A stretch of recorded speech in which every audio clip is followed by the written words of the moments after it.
Uma boa tarde para vocês todos, para professor Rodrigo, os meus cumprimentos reiterados por essa brilhante palestra. Cumprimento aqui os professores da UEMA presentes, na pessoa da professora Jaqueline, nossa diretora. Né? Eu já me considero da UEMA. Posso?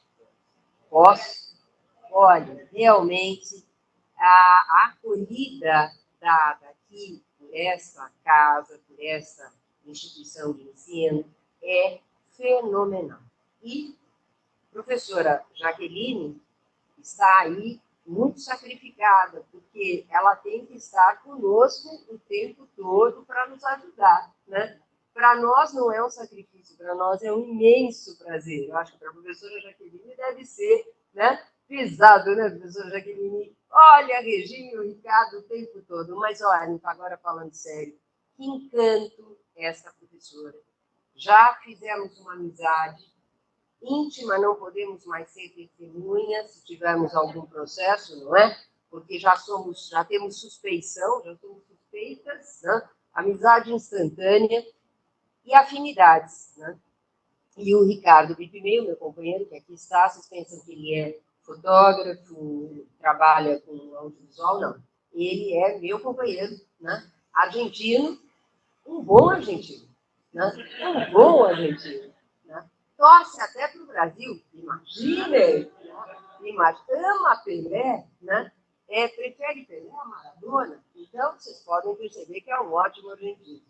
E eu quero dizer, então, oi? E não quer voltar para a Argentina. Ama o nosso país. Né? Ama também o seu, mas tem efetivamente um amor também que foi relâmpago pelo nosso país. Está aqui há 6 anos conosco. E cumprimento, então, claro, todos os professores, mas especialmente a professora Gisele, que acabei de conhecer, encantadora também, né? Professores abertos, professores transparentes, professores que trocam ideias conosco de uma maneira também muito espontânea. Quero cumprimentar o meu querido Venceslau, minha querida Roberta, presidente da ADEFAS em Pernambuco, presidente da ADEFAS no Rio Grande do Sul. E o nosso professor Rodrigo é o presidente da ADEFAS no Maranhão. Somos todos presidentes? Isso, Rodrigo. É uma presidência que é uma beleza, mas efetivamente é uma beleza. São valores indiscutíveis que nós temos na ADEFAS. E quero cumprimentar os alunos na pessoa dos meus anjos, Ana Luísa e Eduardo. 14 anos de UEMA, a professora Gisele acabou de comentar. 14 anos, é jovem, é adolescente. Uma universidade adolescente que já foi classificada da melhor maneira na Ordem dos Advogados do Brasil. E em outros exames, no sentido de mostrar a qualificação e a qualidade deste curso. Quantos que já são cursos que não são mais adolescentes, que já são idosos, não é? Que não têm a classificação que este curso de Direito nesta UEMA teve. Nona jornada, 14 anos, nona jornada, também foi a professora Gisele que comentou, né? É impressionante. A professora Jaqueline, apaixonada pelos alunos, falando com todo o carinho dos alunos. Né? Por quê? Porque são, obviamente, mestres fantásticos e também porque tem alunos que correspondem com essas características positivas, né? Porque é uma simbiose que nós temos com os alunos. Não existe bom professor se não tiver bom aluno, não existe bom aluno se não tiver bom professor. Bem, agora, entrando no nosso tema, né? Que desafio, né? Tratar das teses de repercussão geral no STF. O STF, hoje em dia, é bastante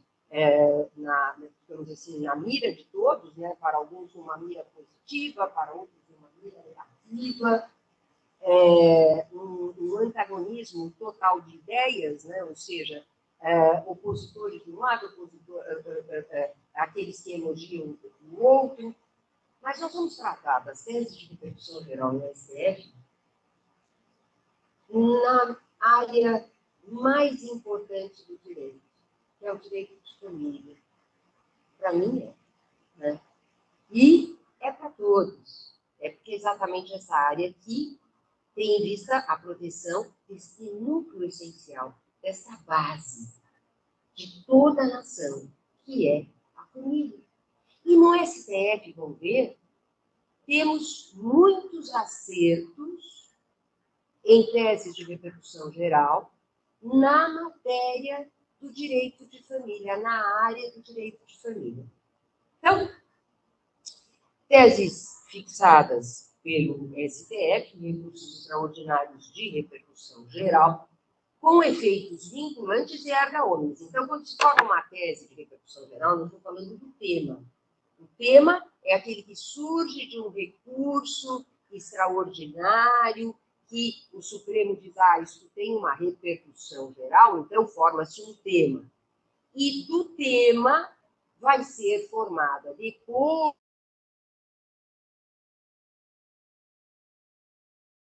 daqueles ministros, vai ser formada a tese. E essa tese vai ter força de lei.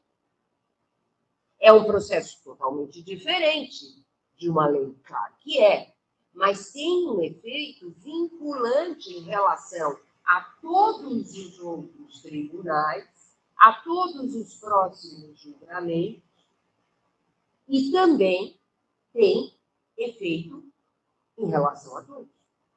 E vejam o que o Supremo Tribunal Federal julgou em 2 recursos extraordinários de repercussão geral, faz pouco tempo. Monogamia ou poligamia. Este foi, aliás, este tema foi objeto de 2 temas de repercussão geral. Essa pergunta se fez em 2 temas de repercussão geral do STF, que respondeu e que formou as teses.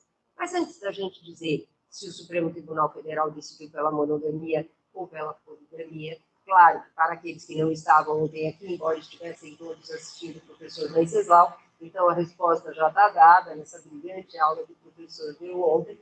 Vamos ver de onde surgiu a ideia de poligamia com algum fundamento jurídico no Código Civil. Estamos comemorando nossos 20 anos de Código Civil. Nesse artigo 1723. Esse artigo 1723, que tem essa norma completamente aberta, está bem nítido para vocês? Tá? Está dando para enxergar bem ali? Não está muito nítido, não, né? Será que dá para melhorar o foco? Esse artigo 1723, que diz o seguinte: é reconhecida como entidade familiar a união estável entre o homem e a mulher, configurada na convivência pública, contínua e duradoura, estabelecida com o objetivo de constituição de família. Talvez se apagar essa luz ajuda muito. Anjos, se mexam, anjos. Pelo amor de Deus, se apaga essa luz, dá tudo certo. Então, requisitos. Melhorou. Requisitos estabelecidos neste artigo 1723, frouxos. Vejam, relação meramente de fato. Isso é uma união estável. Mero objetivo de constituição de família. Objetivo de constituição de família. Namorados têm objetivo de constituição de família? Alguns têm. Né? Quando o namoro vai ficando mais forte, mais firme. Quem falou não, Eu quero saber qual é o namorado ou a namorada hoje, Gisele. Quer ver que é o namorado? Né? Não pode dizer não uma hora dessa, Gisele. Né? Então, namorado, ele, no futuro, né, Gisele? No futuro tem, mas namorado não é companheiro, namorado não é convivente, namorado não constitui união estável. E a lei fala em objetivo de construção de família. Olhem as confusões. Sem prazo mínimo de duração. Será que um mês é suficiente para constituir uma união estável? 2 meses? 6 meses? 1 ano? Ou seriam 2 anos? A lei não estabeleceu. Saibam que quando eu estive trabalhando na comissão do projeto de Código Civil, especialmente na Câmara dos Deputados, quando esteve sob a relatoria do deputado Fiuza, né, o projeto de Código Civil, eu fui absolutamente contra este dispositivo. Mas não havia como modificá-lo naquela fase. Por quê?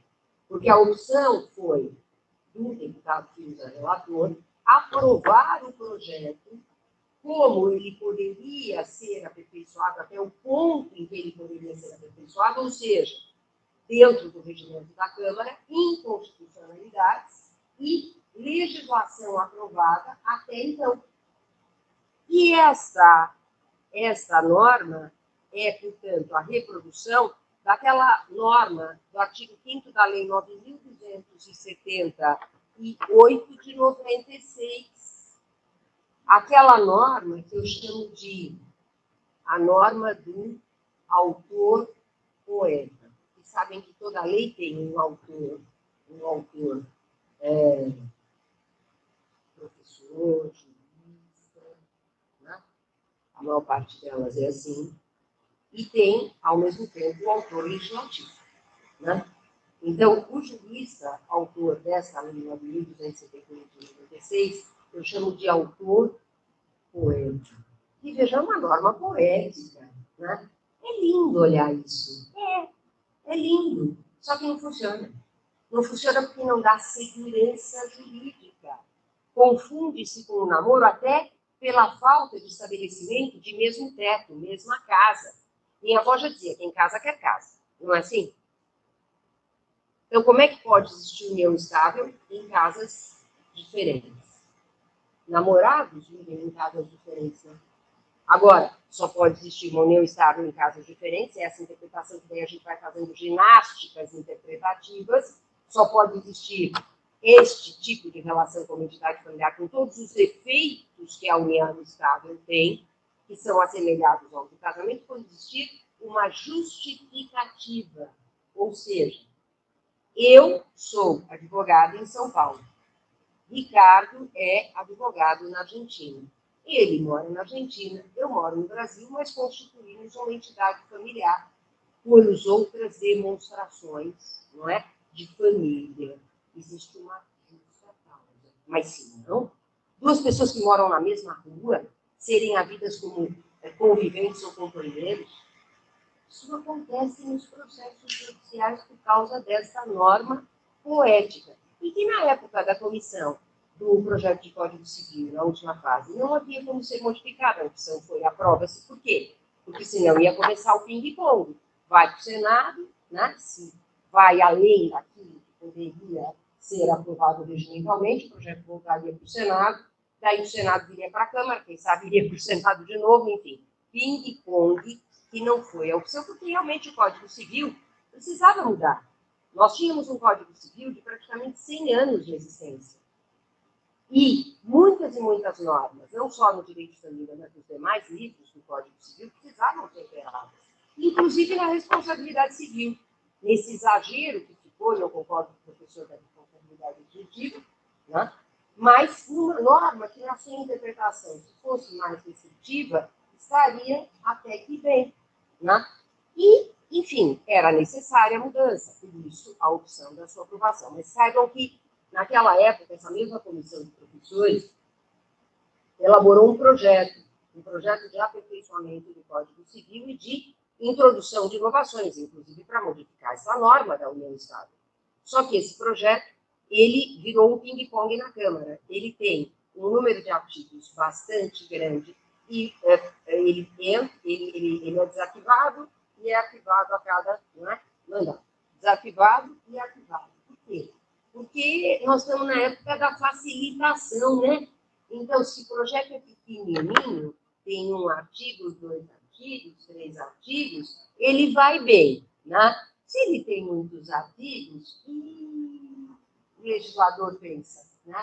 Como é que eu vou agora convencer os meus pares a respeito de um projeto tão grande? Bem, e esse foi um valor realmente do deputado Fiuza. O deputado Fiuza foi este pernambucano que efetivamente lutador e foi atrás até que conseguiu aprovar o Código Civil. Bem, confusões com mancebia, confusões com concubinato, essa é a grande pergunta, né? Vocês acham que nessa norma cabe uma interpretação de que quem vive uma relação paralela, quem vive uma relação adulterina, que concorre com um casamento, com uma união estável, se enquadra aí?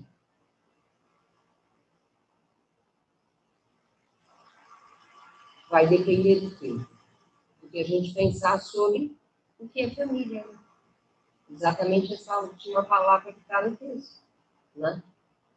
Mas, exceto isto, vocês vão de convir que a norma é tão aberta, tão aberta, tão aberta, que pode causar alguma confusão, especialmente para quem não tem um aprofundamento maior a respeito do direito de família. E essa relação de mancebia, ou o chamado adultério, se enquadra no artigo 1727 do Código Civil. No artigo 1727, que diz: as relações não eventuais entre o homem e a mulher impedidos de casar constituem concubinato.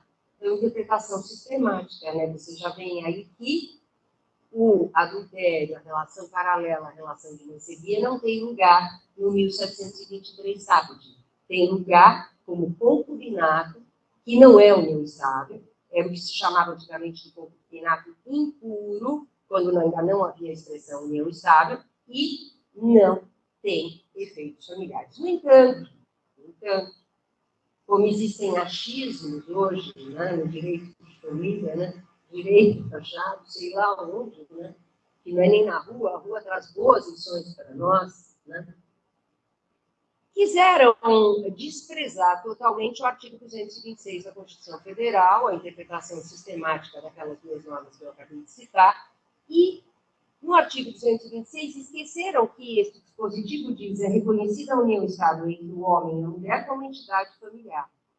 O homem e a mulher, não os homens e as mulheres. E esqueceram que o STF, nessas relevantíssimas ações, na DPF 132 e na ADI 4.267, sobre uniões entre pessoas do mesmo gênero, em todos os votos, ela é tão esperta que ela já viu que eu esqueço de avisar. Eu ponho o dedo aqui, ela já muda. Que linda! Como é que você chama? Carla, obrigada. Palmas para a Carla. Né? Tudo bem? Se não, fica aqui uma coisa e eu estou falando outra. Eu faço muito isso. Carla, eu quero que você vá comigo. Vamos? Vamos embora. Então... Opa! Olha, a professora Jaqueline não vai deixar, não. Esqueceram quem interpretou que concubinato, relação paralela, relação adulterina, poderia ser a vida como uma união estável, ou seja, produzindo efeitos de família, efeitos sucessórios, efeitos previdenciários. Esqueceu-se deste julgamento. Este julgamento que marcou o nosso país ao finalmente proteger as relações homossexuais como uniões estáveis. E nesse julgamento, vocês veem que desde o voto do ministro relator Aires Brito, está ali: queremos a isonomia entre casais heteroafetivos e pares homoafetivos. O reconhecimento que é de ser feito segundo as mesmas regras e com as mesmas consequências da união estável heteroafetiva, ou seja, monogamia. Porque começaram a dizer que, neste julgamento dessas duas ações perante o Supremo, haveria suporte, fundamento para a poligamia. Como? Basta ler. E não só o voto do ministro Aires Brito, mas o voto também do ministro Lewandowski. Veja. Cara, vejam lá. Apenas nos aspectos em que são assemelhados. Assemelhados aqui. A uma união estável heterossexual. Ministra Carmen Lúcia. Atendidos os requisitos exigidos para a constituição da união estável entre o homem e a mulher, a união entre dois homens ou duas mulheres também é uma entidade familiar. Monogamia. Ministro Gilmar Mendes, naquilo que for cabível, ou seja, que é cabível na união heterossexual. Portanto, e ministro César Peluso no mesmo sentido, né? Portanto, não há como sequer imaginar que o Supremo Tribunal Federal, nessas ações diretas, julgaram pela possibilidade de uma união poligâmica gerar efeitos de direito de família, e, portanto, sucessórios e, portanto, previdenciários. Mas insistiam nisto, acreditem, insistiam nisto. E insistiam até que se formou um tema de repercussão geral. O tema 529, possibilidade de reconhecimento jurídico de união estável e de relação homoafetiva concomitante, com o consequente rateio de pensão por morte, ou seja, como se fosse uma relação de família.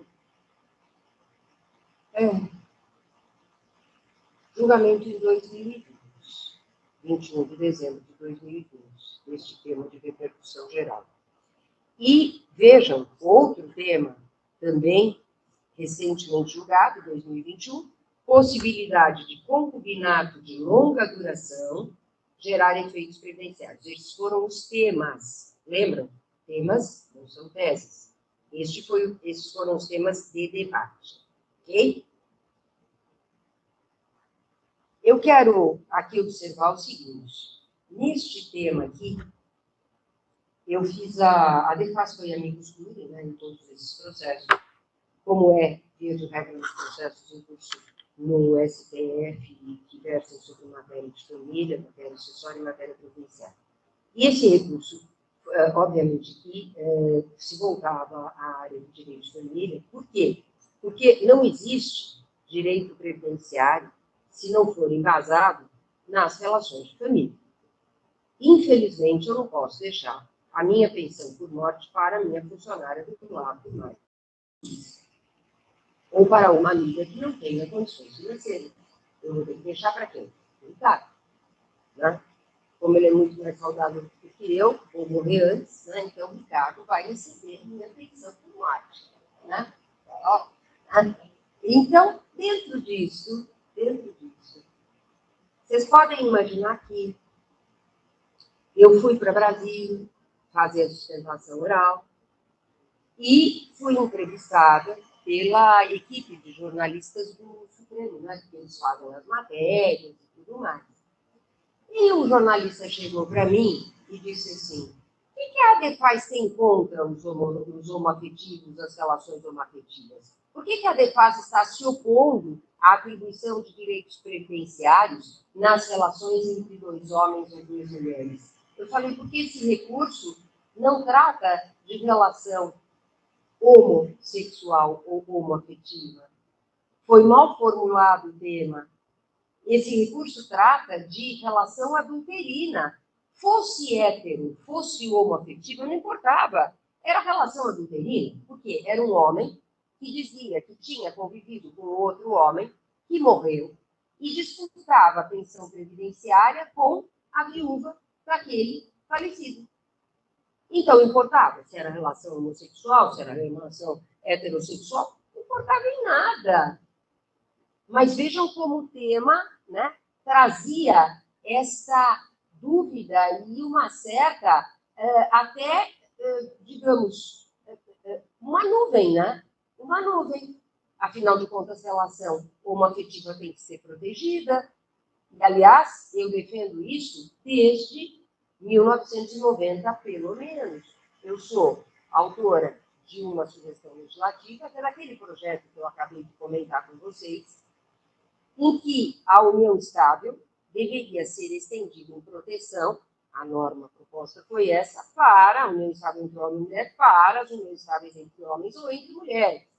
Isso lá nos idos da década de 90, depois 2002, e no nosso escritório, Regina Beatriz Tavares da Silva Sociedade de Advogados, nós temos o orgulho de termos advogado para um dos primeiros casais formados por 2 homens que obteve a conversão da união estável em casamento.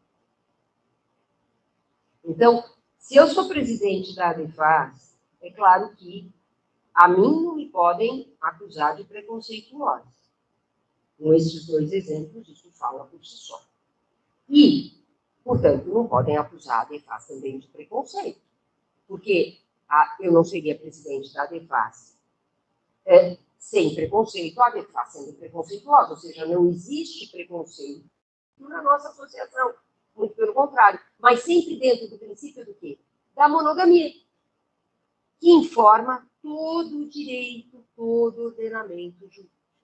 E aí, então, nesses 2 temas, nós mostramos os fundamentos, estão ali, né? Sempre com a ajuda de Carla, né? Movimentando prontamente o PowerPoint.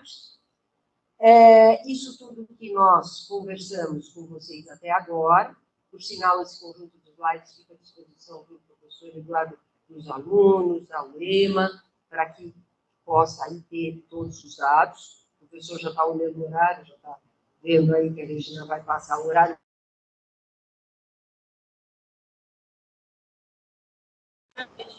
Todo horário.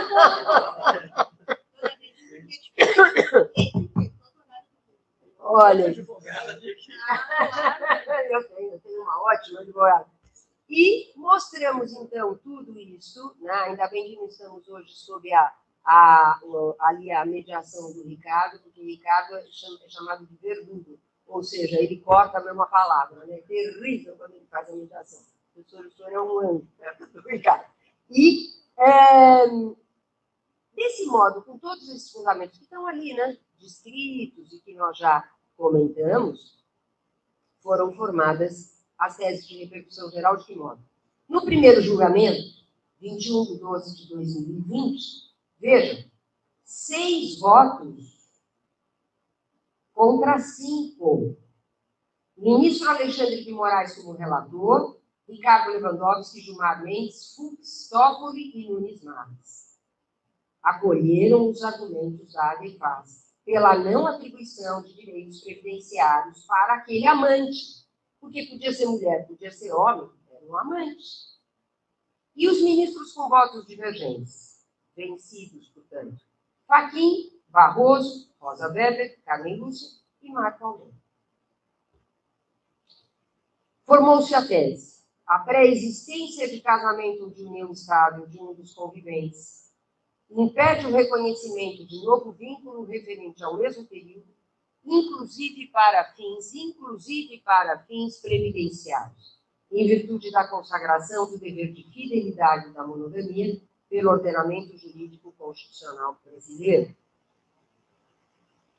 Essa tese, portanto, ela tem uma abrangência muito maior do que aquela referente aos efeitos previdenciários, porque usa o inclusive, ou seja, para todos os efeitos de família sucessórios, não há nenhum efeito na relação paralela, seja homo, seja heterossexual.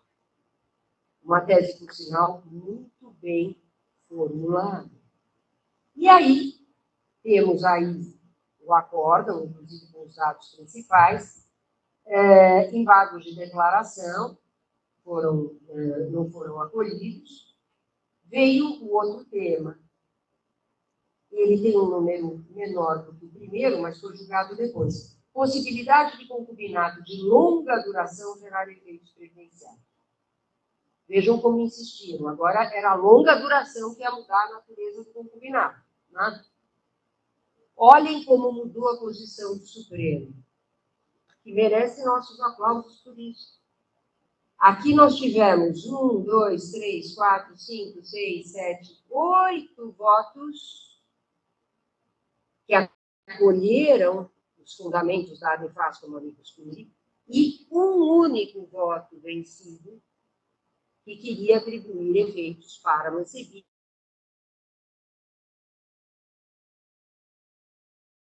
Isto foi importante, isso é uma evolução do Supremo Tribunal Federal.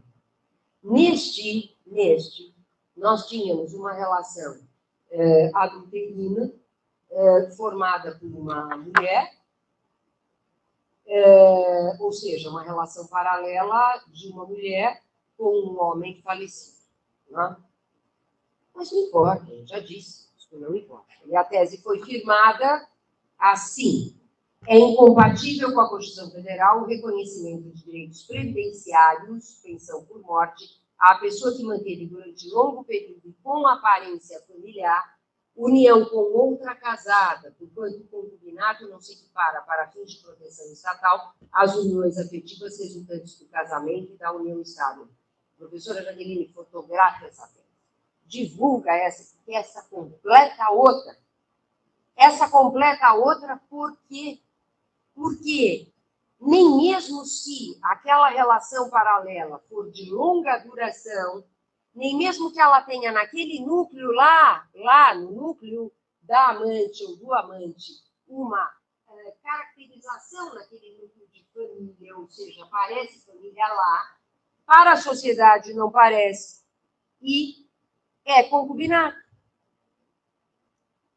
Concubinato não tem, portanto, nenhum espaço para a atribuição de direitos no direito brasileiro, e isso em proteção, efetivamente, da família.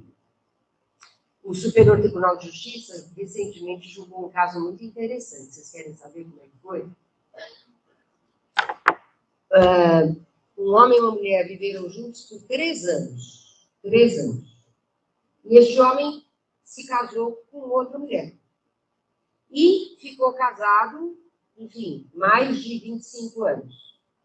Só que ele manteve, e ela, a que era namorada, manteve com ele uma relação de mancebia durante 25 anos. E a mancebia terminou, ou seja, a relação adulterina terminou. E ela foi requerer a criação. Vocês sabem o que é criação? Já ouviram falar? Criação? Já? Não tem meação? Meação vem do casamento, vem da união estável, do regime da união parcial. Então, resolveram falar em criação no concubinato dividido por 3. É simples, é só uma questão matemática, né? E o que foi decidido sob a relatoria da ministra Nancy Andrighi? Eu posso esquecer, e sempre os elogios da ministra Toffoli, em relação àquela tese de repercussão geral do tema 526, hein?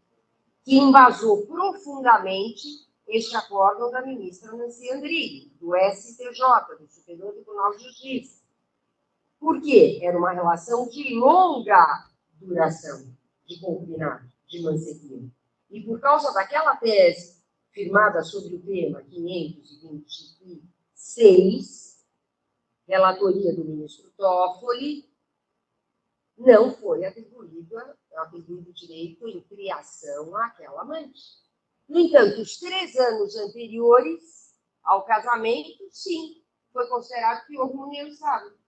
E em relação ao período dos 25 anos em que ela ficou com um homem casado, ela teria que provar que o esforço com capital ou com trabalho numa sociedade de fato teria contribuído para a construção de patrimônio, para evitar o enriquecimento indevido, né? O princípio da vedação ao enriquecimento ilícito. Então, esse é talvez o primeiro acórdão, acredito que sim, do STJ, que aplicou, né, até chegar lá, né, aplicou com bastante abrangência as teses de repercussão geral. Eu teria muito para falar, mas o professor Rodrigo ele vai puxar minha orelha, não vai me convidar nunca mais para vir para a UEMA. Eu não vou, né? Mais. Aí. Então, só vou deixar aí a curiosidade, né? Mas vocês já ontem tiveram, né, uma brilhante aula do professor Venceslau a respeito de parentesco socioafetivo, a respeito de multiparentalidade. Então, eu vou deixar esse material todo, claro que sim, com vocês, e vou só falar, professor Rodrigo, se o senhor me deixar, no seguinte. Pode ir indo, amor. Pode ir indo, eu te digo qual é o número do slide já, tá? Pode ir caminhando. É o slide, Carla, número 67. Posso falar no 5 minutos? Manutenção, porque aquele assunto da multiparentalidade também foi objeto de tema e de tese de repercussão geral, né? E este é o tema que está em pauta do STF agora. Vocês vão dizer, para que isso? Essa professora veio de São Paulo para falar tanta bobagem, afinal de contas, se tem divórcio direto, para que tem que ter separação? É um pensamento automático, mas é raso, né? Por quê? Porque a ABFAS, como amigos Cury, neste tema 1053, defende, vamos passando, querida, vamos para o slide 76. Por que a ABFAS defende que a separação judicial seja mantida como instituto autônomo ao lado do divórcio? Não como um requisito para o divórcio, mas como um instituto autônomo ao lado do divórcio, por fundamentos constitucionais. Primeiro, porque existe um direito fundamental, 71, um direito fundamental à liberdade na Constituição Federal, no artigo 5º, inclusive a liberdade de crença e de exercício de direitos em razão da crença. O católico e muitos evangélicos não aceitam o divórcio por suas crenças. E só tem no Instituto da Separação um meio para regularizar o seu estado civil se o casamento não dá certo. E isso quer dizer que o Brasil não seja um Estado laico? Não, muito pelo contrário. Exatamente por ser um Estado laico, tem que respeitar, proteger, defender os direitos fundamentais. Isso é um direito fundamental. O direito à liberdade de crença e de exercício de direitos em razão da crença. Eu que sou católica, por exemplo, no Código Canônico, é dele que eu posso falar, né? Pela minha própria religião, conhecer um pouco, né, do Código Canônico, há um cânone que diz: as pessoas casadas na religião católica podem se separar, mas não podem se divorciar. Então, este instituto deve ser mantido já por este fundamento, me parece inegável, mas é mais do que isso. Afinal de contas, quem defende a eliminação, a extirpação, a separação do nosso ordenamento jurídico, o faz por causa deste argumento falacioso que é usado de que o Brasil é um Estado laico. Não poderia fazê-lo, porque eu já demonstrei que, por ser laico, tem que respeitar. Então, vamos ao que está atrás do véu. Odeio véu. Odeio esse paninho assim na frente para deixar a gente bobo, para não deixar a gente ver as coisas que acontecem como elas são. Vamos para trás do véu do Estado laico, que realmente não é isso, né? Indo para trás do véu, ou seja, olhando a verdade da coisa, é o seguinte: querem eliminar todos os deveres oriundos do casamento no aspecto pessoal. A partir do momento que o Supremo Tribunal Federal dissesse, porque esperamos que não vá dizer, que a separação não existe mais, no Código Civil. É somente nas normas sobre separação judicial que estão estabelecidas as consequências sancionatórias do descumprimento dos deveres do casamento. Se são eliminadas essas normas, deixam de existir consequências punitivas pelo descumprimento do dever de fidelidade. Volta-se daí a quê? A poligamia. Se não tem fidelidade, se fidelidade não é um dever, porque não existe dever jurídico sem sanção. Dever jurídico existe quando há sanção. Senão, não é dever jurídico. Então, deixaria de existir o quê? A fidelidade, porque seria um dever sem sanção. Este é o verdadeiro objetivo, atrás do véu, atrás da cortininha. Terminar com a família brasileira. Porque núcleo essencial de uma nação sem deveres e só com direitos não pode dar certo. Muita atenção, portanto, a este tema de repercussão geral. Nós temos muitos fundamentos apresentados no nosso amicus curiae, temos confiança no nosso Supremo Tribunal Federal. Pode ir para o último, por favor. Sabemos que, efetivamente, o Supremo, em matéria de família, tem, na medida do possível, o último mesmo, viu, querido? Tem, na medida do possível, julgado com razoabilidade em alguns temas, como aquele que vai ser tratado pela professora Roberta, né? Penúltimo, vem só para o slide 88, tá? No tema que vai ser tratado pela professora Roberta, e vocês vão amar a aula da professora Roberta, equiparação dos efeitos sucessórios da união estável aos do casamento, vocês vão ver que o STF não decidiu exatamente como a DEFAS gostaria, mas conseguimos um êxito muito importante que a Roberta vai explicar para vocês em detalhes. Tá? Então, na medida do possível, pode ir para o último, por favor. Nós podemos dizer que estamos muito satisfeitos com o Supremo Tribunal Federal em matéria de família. Estamos. Último. Estava com saudade da Carla, viu? Você é ótimo também, querido. Obrigada.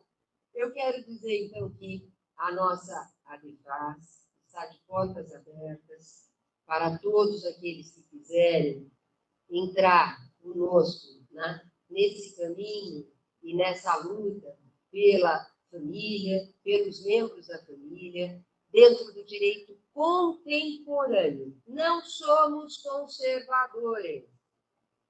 Somos contemporâneos. Claro que conservador existe, e é uma expressão usada em vários sentidos, e hoje tem, inclusive, um sentido distorcido. É nesse sentido distorcido que eu quero dizer que não somos conservadores. Tá? O sentido de que é coisa antiga, coisa ultrapassada. Não, conservador é aquele que tem bases, né? E que pode dar uma estrutura e uma segurança jurídica, certo? Mas eu sempre digo, insisto, que nós somos contemporâneos, exatamente para não ter aquela ideia distorcida dessa expressão conservadorismo. Somos contemporâneos porque somos aquilo e fazemos aquilo e lutamos por aquilo que a nossa sociedade quer, que a sociedade brasileira precisa. E não é só a sociedade brasileira, a sociedade argentina, a sociedade uruguaia, a sociedade mexicana, a sociedade peruana, a sociedade portuguesa, a sociedade espanhola. Temos representação em todos esses países. E todos nós, este grupo imenso, essa família imensa de juristas, lutando por todos vocês, por todos nós, para as próximas gerações de vocês, né? Para os meus netos, para os filhos de vocês, para que nós tenhamos uma sociedade melhor. Aqui, uma sociedade melhor precisa obrigatoriamente ter uma família melhor.